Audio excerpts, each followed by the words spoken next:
वत्तो इज़्ज़ो मंतशा वत्तो ज़िल्लो मंतशा।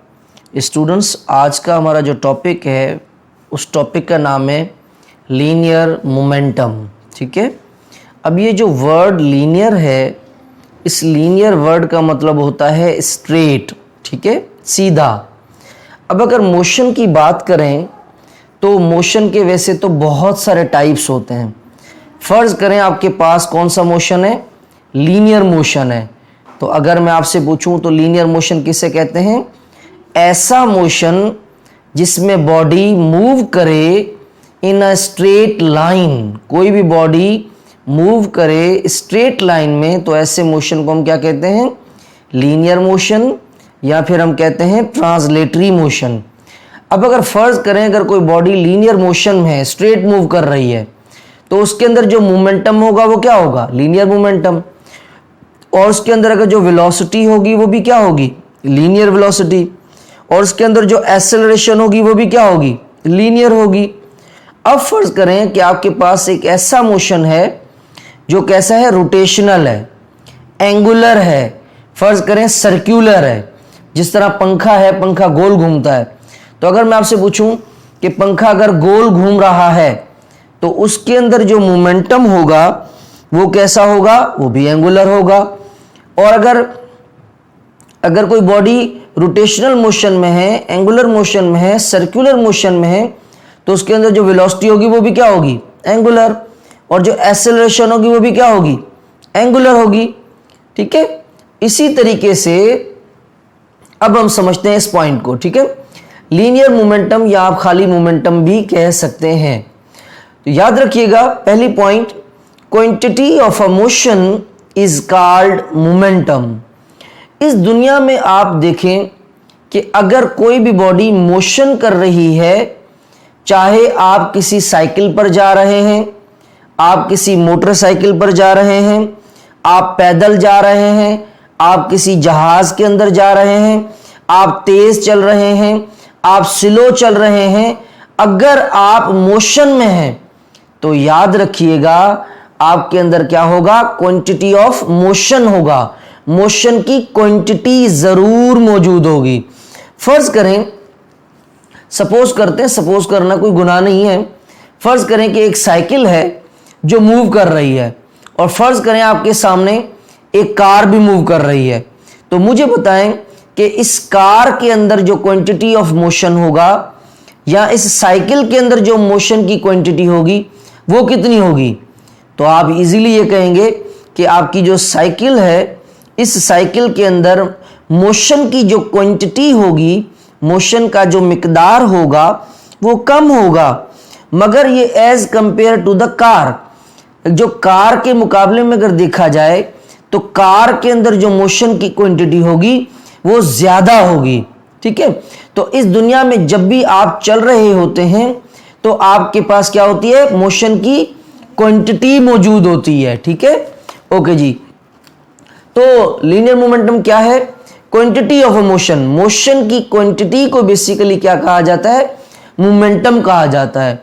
फर्ज करें, if you are moving, अगर आप मूव कर रहे हैं, आप मोशन कर रहे हैं, बाय वॉक चल रहे हैं, फास्ट चल रहे हैं, स्लो चल रहे हैं, या आप किसी बाइक पर चल रहे हैं, कार में जा रहे हैं, ट्रक में जा रहे हैं, ट्रेन में जा रहे हैं, किसी भी चीज में जा रहे हैं, मगर आप मोशन कर रहे हैं, तो याद रखिएगा यू मस्ट हैव, आपके पास एक चीज तो जरूर होगी, और वो क्या होगी? क्वांटिटी ऑफ मोशन मौजूद जरूर होगी। ठीक है, ओके जी। उसके बाद पहली पॉइंट है, याद रखिएगा, moving object exert a force. अगर कोई भी बॉडी, कोई भी ऑब्जेक्ट अगर मूव कर रहा है, एक्सर्ट अ फोर्स, वो आपके ऊपर हमेशा फोर्स लगाएगा ऑन एनीथिंग। कोई भी ऑब्जेक्ट, अगर ऑब्जेक्ट कोई मोशन कर रहा है तो वो आपके ऊपर फोर्स लगाएगा अगर आप क्या करेंगे? Someone tries to stop it, अगर आप इसे रोकने की कोशिश करेंगे। फर्ज करें ये साइकिल है, ये मूव कर रही है, अगर आप इसे रोकने की कोशिश करेंगे तो ये साइकिल आपके ऊपर क्या लगाएगी? फोर्स लगाएगी। अगर आप इस कार को रोकने की कोशिश करेंगे तो ये कार भी आपके ऊपर क्या लगाएगी? फोर्स लगाएगी। फर्ज करें कि आपको किसी ने बॉल जो है वो फेंक कर दिया है, तो अगर आप जैसे ही बॉल को कैच करेंगे तो बॉल आपके हाथों को क्या करेगी, हिट करेगी। ठीक है, तो जैसे ही आपके हाथों को हिट करेगी तो आपको जो है वो क्या फील होगी, फोर्स फील होगी। तो याद रखिएगा, अगर कोई भी चीज चल रही है, मोशन कर रही है, अगर आप उसे रोकने की कोशिश करेंगे तो आपके ऊपर क्या लगाएगी, आपके ऊपर फोर्स लगाएगी। ठीक है, ओके जी। नेक्स्ट पॉइंट, फर्ज करते हैं कि कोई ऑब्जेक्ट है और वो मूव कैसे कर रहा है, faster move object is travelling harder it to stop. आपके सामने एक ऑब्जेक्ट है जो वेरी फास्ट मूव कर रहा है, बहुत तेज मूव कर रहा है, मतलब उसके अंदर जो मोशन की क्वांटिटी है, फर्ज करें वो अगर ज्यादा है, तो अगर आप उसे रोकने की कोशिश करेंगे, harder it to stop it, उसे रोकना मुश्किल है। ओके जी। उसके बाद slower moving objects is travelling easy it to stop. अगर कोई बॉडी स्लो मूव कर रही है तो याद रखिएगा उसे रोकना आसान होता है। ठीक है, ओके जी। उसके बाद next point, if two objects are moving, आपके सामने कोई दो ऑब्जेक्ट्स हैं, वो अगर मूव कर रहे हैं विद द सेम वेलोसिटी, और दोनों की जो वेलोसिटी है वो क्या है, सेम है। फर्ज करें कि आपके पास एक बॉल है, फर्ज करें आपके पास एक बॉल है और ये जो बॉल है ये फर्ज करें कि ये मूव कर रही है तकरीबन 20 मीटर पर सेकेंड की रफ्तार से, और आपके पास एक और बॉल है जो इससे थोड़ी सी बड़ी है, और ये जो बॉल है ये फर्ज करें ये भी मूव कर रही है 20 मीटर पर सेकेंड की रफ्तार से, मगर इसका जो मैस है, फर्ज करते हैं इसका वजन है 1 किलोग्राम और इसका जो वजन है वो फर्ज करें है 2 किलोग्राम। अब अगर मैं आपसे पूछूं कि ये और ये बॉडी, दोनों बॉडीज जो हैं वो सेम वेलोसिटी के साथ, एक ही रफ्तार के साथ मूव कर रही हैं, तो इन दोनों में से किसको रोकना मुश्किल होगा, तो आप कहेंगे इसको रोकना मुश्किल होगा। फर्ज करें आपके सामने एक जो है वो कार मूव कर रही है, एक कार मूव कर रही है, और फर्ज करें आपके सामने जो है एक ट्रक मूव कर रही है। तो अगर मैं आपसे पूछूं कि कार की जो रफ्तार है वो है 20 मीटर पर सेकेंड, कार की जो वेलोसिटी है वो फर्ज करें 20 मीटर पर सेकेंड है, और जो ट्रक की वेलोसिटी है वो भी है 20 मीटर पर सेकेंड, तो अगर मैं आपसे पूछूं दोनों में से रोकना मुश्किल किसको है, तो आप कहेंगे ट्रक को रोकना मुश्किल है, क्योंकि ट्रक के अंदर जो है मैस ज्यादा है, वजन ज्यादा है। तो याद रखिएगा, अगर कोई दो बॉडीज मूव कर रही हैं किसी सेम वेलोसिटी से, तो जो हल्की बॉडी है उसे रोकना आसान होता है, और जो वजनी बॉडी होती है उसे रोकना मुश्किल होता है। क्वांटिटी ऑफ मोशन है, याद रखिएगा क्वांटिटी ऑफ मोशन का क्या मतलब मैंने बताया, मोमेंटम। तो ये जो क्वांटिटी ऑफ मोशन है, ये जो मोमेंटम है, ये किस पे डिपेंड करता है, ये किस पे दारोमदार रखता है। ठीक है, इस दुनिया में हर चीज़ किसी न किसी चीज़ पे डिपेंड करती है। तो आपका जो क्वांटिटी ऑफ मोशन है, आपका जो मोमेंटम है, नंबर 1 वो डिपेंड करता है मास ऑफ द बॉडी। अब एक मिसाल से समझते हैं, फ़र्ज़ करें एक हमारे पास बॉल है, उसका मास है 2 किलोग्राम, और हमारे पास जो दूसरी बॉल है उसका वज़न है 5 किलोग्राम। आप मुझे बताएं कि अगर इस बॉल की अगर मैं वेलोसिटी कहूँ कि इसकी वेलोसिटी है 20 मीटर पर सेकंड, अगर इसकी वेलोसिटी 20 मीटर पर सेकंड है और इसकी भी वेलोसिटी भी जो है वो 20 मीटर पर सेकंड है, अगर दोनों की वेलोसिटी 20 मीटर पर सेकंड है, तो मुझे आप ये बताएं कि दोनों में से ज़्यादा क्वांटिटी ऑफ मोशन किसके पास होगा, तो हम कहेंगे इसके पास होगा, क्योंकि इसका वज़न ज़्यादा है। इसी तरीके से जिस तरह अगर मैं पूछूं, ये मिसाल आपको ज़्यादा इसमें समझ में आएगा, जैसे देखें आपके पास कार है, कार का वज़न 20 किलोग्राम है और ट्रक का वज़न 40 किलोग्राम है। तो अगर ये भी इसकी वेलोसिटी दोनों की वेलोसिटी फ़र्ज़ करें अगर सेम है, दोनों सेम रफ्तार से जा रहे हैं, तो अगर मैं आपसे पूछूं इन दोनों में से क्वांटिटी ऑफ मोशन किसके पास ज़्यादा होगा, तो हम कहेंगे इसमें ज़्यादा होगा। हमेशा आपने देखा है कि जब कोई ट्रक किसी चीज़ को हिट करती है या जब कोई कार किसी बंदे को हिट करती है, तो ज़्यादा नुकसान कहाँ आता है, जिस चीज़ का ज़्यादा वज़न होता है जब वो किसी चीज़ को हिट करती है तो उसमें ज़्यादा नुकसान होता है।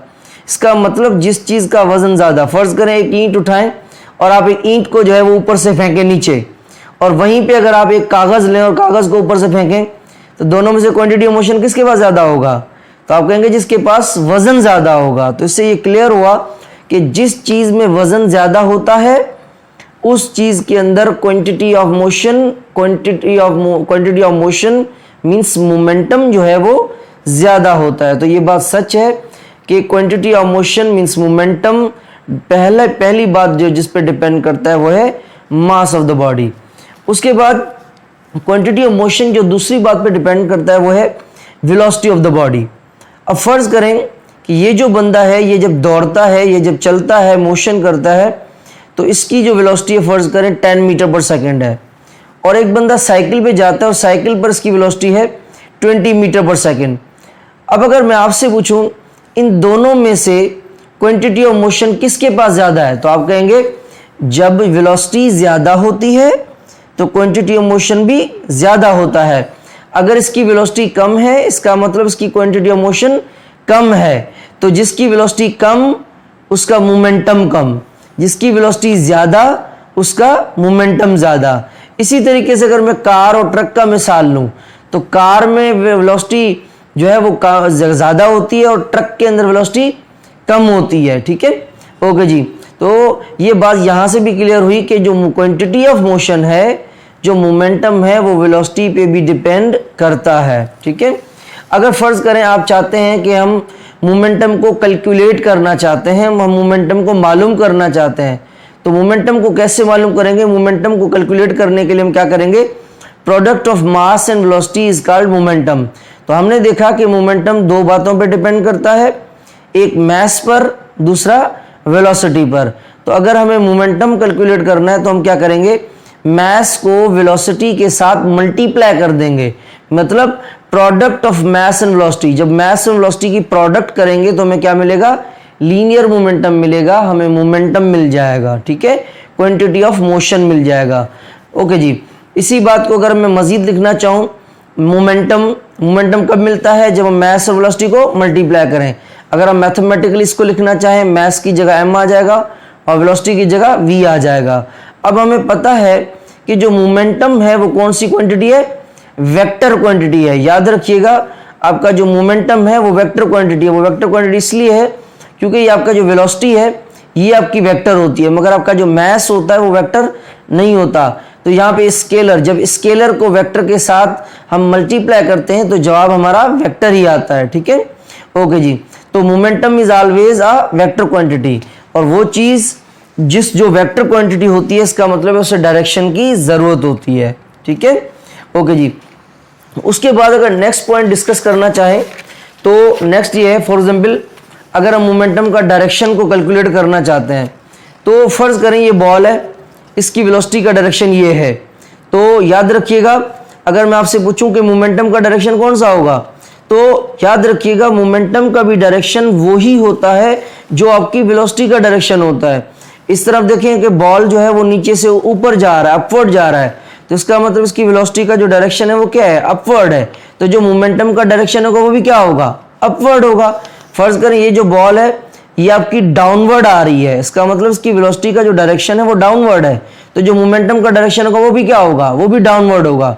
याद रखिएगा, मोमेंटम में जिस तरफ वेलोसिटी का डायरेक्शन होगा मोमेंटम भी उसी डायरेक्शन में होगी। इसका मतलब ये कि जब दो चीज़ों का डायरेक्शन सेम होता है तो ऐसे रिलेशन को हम क्या कहते हैं? पैरेलल। इसका मतलब ये हुआ कि momentum is always in the direction of the velocity. Momentum हमेशा किसकी डायरेक्शन में होता है? जो डायरेक्शन वेलोसिटी का होता है। तो आप मुझे बताएं, वेलोसिटी और मोमेंटम का डायरेक्शन क्या है? सेम। मोमेंटम और वेलोसिटी का डायरेक्शन क्या है? सेम। मोमेंटम और वेलोसिटी का डायरेक्शन क्या है? सेम। तो इसका मतलब ये हुआ कि दोनों डायरेक्शन सेम है, तो इसका मतलब कि मोमेंटम और वेलोसिटी का जो आपस में रिलेशन है वो क्या है? पैरेलल होता है। ठीक है, ओके जी। अब इसके यूनिट का अगर जिक्र करें तो इसका यूनिट कैसे निकालेंगे? हमें पता है कि मोमेंटम का फार्मूला है P is equal to mv। तो हमें पता है अगर ये m कौन है? मास को किस में तोलते हैं? किलोग्राम में, और वेलोसिटी को किस में मेजर करते हैं? मीटर पर सेकंड में। तो ये आ गया मीटर पर सेकंड। ठीक है, अगर आप सेकंड को ऊपर ले जाएं तो सेकंड के ऊपर कुछ भी नहीं है तो क्या आ जाएगा -1, क्योंकि जब नीचे से कोई चीज़ ऊपर जाती है तो उसकी पावर चेंज हो जाती है, तो ये इन्वर्स बन गया। ठीक है, और इसकी अगर एसआई यूनिट की बात करें तो इसका एसआई यूनिट होता है न्यूटन इंटू सेकेंड। अब ये SI unit Newton into second कैसे है, इसका प्रूफ करते हैं। अब यहाँ पर कौन है, न्यूटन। तो अगर यहाँ पे देखें न्यूटन किसके बराबर होता है, ये कैसे पता चलेगा? अगर मैं आपसे पूछूं कि फोर्स का यूनिट क्या होता है, न्यूटन। तो फोर्स हम मालूम करते हैं कि इसके बराबर होती है एम ए। तो मैस का क्या यूनिट है, किलोग्राम, और एक्सेलरेशन का क्या है, मीटर पर सेकंड स्क्वायर। तो देखें फोर्स का यूनिट क्या बन गया, किलोग्राम मीटर पर सेकंड स्क्वायर। तो जो न्यूटन होता है वो किसके बराबर होता है, किलोग्राम मीटर पर सेकंड स्क्वायर।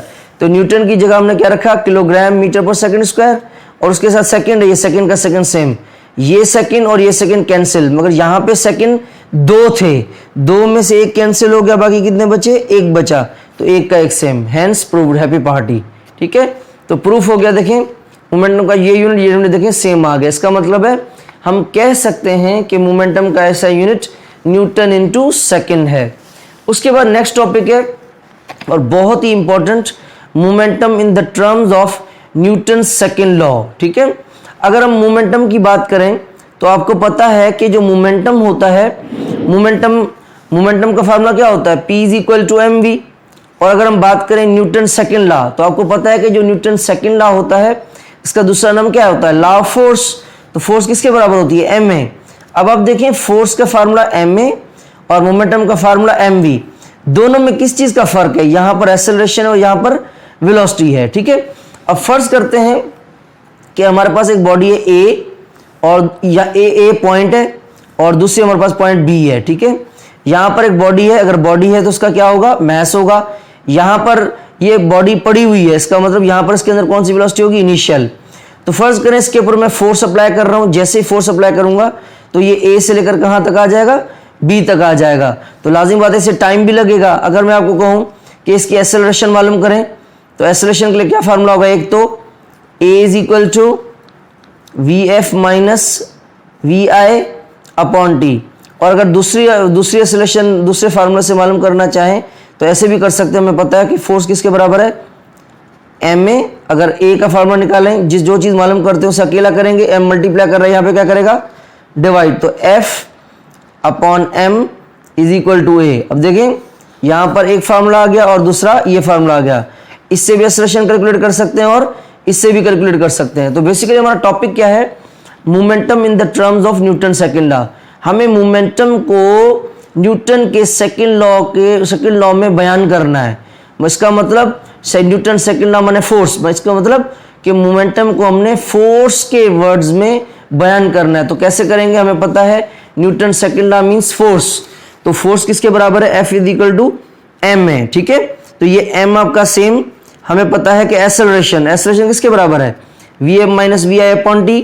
तो यहाँ पे पुट कर देंगे a की जगह vf - vi/t। ठीक है, m का m सेम। अब देखें यहाँ पर ब्रैकेट के बाहर कौन है, m। तो m ब्रैकेट से मल्टीप्लाई होगा, m को इससे मल्टीप्लाई करेंगे, फिर इसी m को इससे मल्टीप्लाई करेंगे। जब इस m को इससे मल्टीप्लाई करेंगे तो आएगा mvf, और इसी m को जब इससे मल्टीप्लाई करेंगे तो आएगा mvi। t का t आपका बेचारा सेम। अब देखें यहाँ पर क्या है, mv। यहाँ पर देखें क्या है आपका, ये आपका कौन है, mv, और ये भी आपका कौन है, ये भी आपका कौन है, mv। ठीक है, mv कौन है, मोमेंटम किसके बराबर होता है, P = mv। तो ये भी मोमेंटम और ये भी मोमेंटम, वो यहाँ पे F है और यहाँ पे I है, मीन्स फाइनल मोमेंटम और यहाँ पर इनिशियल मोमेंटम। तो इसकी जगह पे आ गया फाइनल मोमेंटम, माइनस का माइनस सेम, इनिशियल मोमेंटम, ये आ गया इनिशियल मोमेंटम। ठीक है, mv सेम, F का F सेम, mv मोमेंटम और I का I सेम, T का T same. Final minus initial, final momentum minus initial momentum, इसका क्या मतलब है, चेंज इन मोमेंटम। चेंज कैसे मालूम करते हैं, फाइनल माइनस इनिशियल। तो final momentum minus initial momentum मतलब चेंज इन मोमेंटम, टी का टी सेम। इसका मतलब ये हुआ कि किसी भी बॉडी के ऊपर फोर्स लगाने की वजह से, किसी भी बॉडी के ऊपर फोर्स के लगाने की वजह से उस बॉडी का मोमेंटम चेंज होगा with respect to time. Force के लगाने की वजह से बॉडी का मोमेंटम चेंज होगा, क्वांटिटी ऑफ मोशन चेंज होगी विद रिस्पेक्ट टू टाइम।